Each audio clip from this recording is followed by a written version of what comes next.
Makulay ang buhay kapag laging kasama mga gulay-gulay sa bahay, kaya bibida sa putahe ngayong araw bunga ng malunggay. May mga ilan na hindi pa nakakaalam at ang sabi pang Ilocano lamang. Kaya kung may malunggay ka dyan, pwede mo din itong subukan. Sa simpleng paraan pero ang sarap at sustansya hindi magpapalamang. Laman ng kamote sunod na hinanap at nilinisan. Sa kabatok ng baboy dito kukunin katas ng mantika. Sibuyas, bawang, luya, mga aromatic sabay na iginisa. Kasunod ang kamatis, lumabas ang kulay, hinayaan masangkot siya. Binudburan ng paminta, 4 cubes ginamit na pampalasa, pinaalatan ng bagoong hanggang bahagyang sumingaw.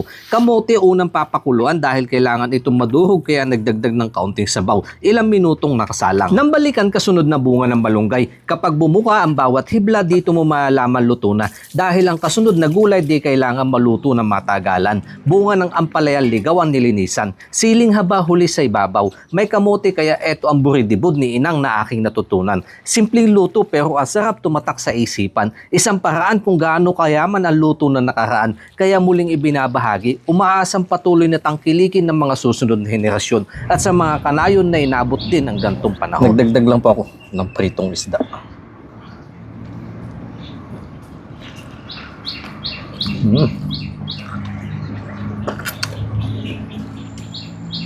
Ang sarap.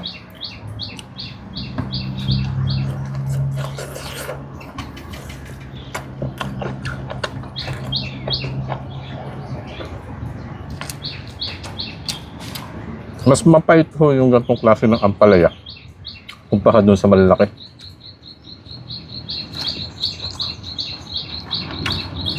Pero para sa akin, kaya nga po yung hinahanap.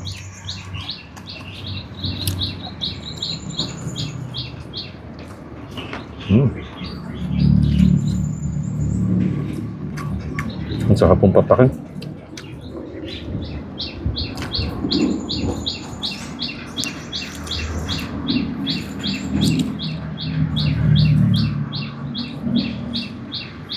Mayroon hong laso na, yung tawag namin dito, sibuyas, pandagdag gana.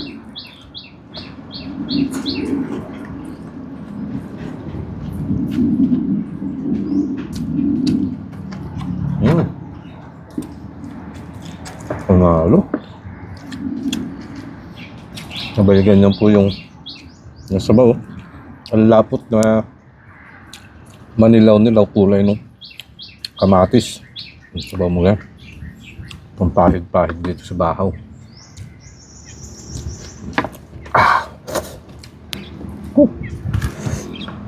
Ba ako na para lumamig na. Papakin ko naman po lahat yan. Yun.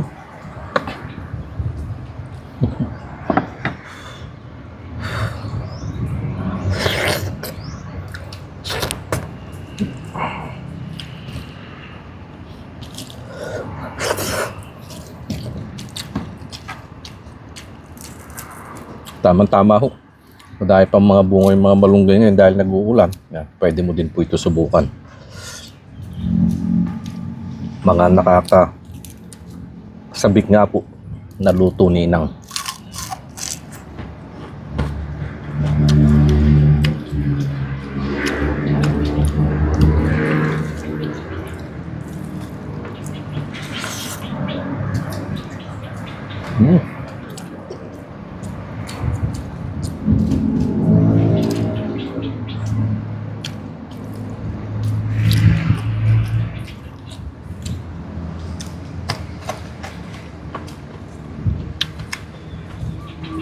Saka pag naggulay po kayo, piliin nyo yung ganyan.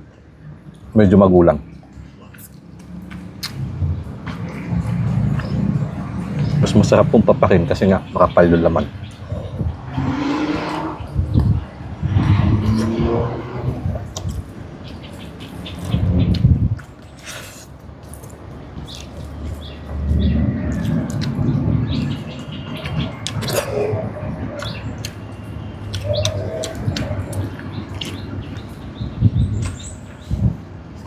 May pait. Hanap ng bagoong. Kakaunting tamis. Gawa nga po nung kamote. Kaya sakap ng binas nyo sa bibig.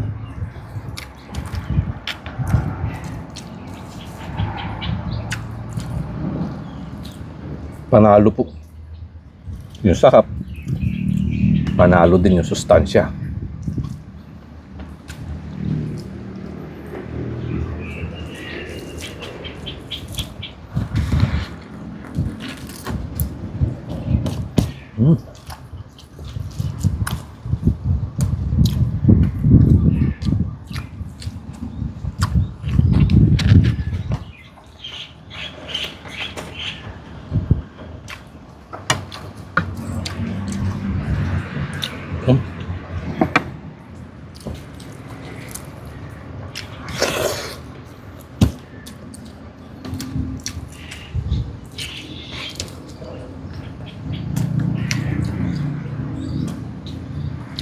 Sakto lang po yung nilabas kong kanin.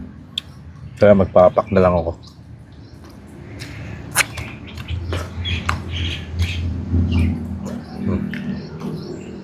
Diyan ko na po tatapusin ang aking mga video mga kanain. Medyo mahaba na.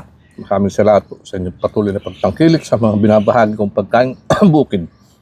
Kung mayroon ka request, comment mo lang below. Basta available po ang sangkap. Hintayin mo ang upload ko. Maraming salamat po mga kanayon. Dahil po kayo, kain po tayo.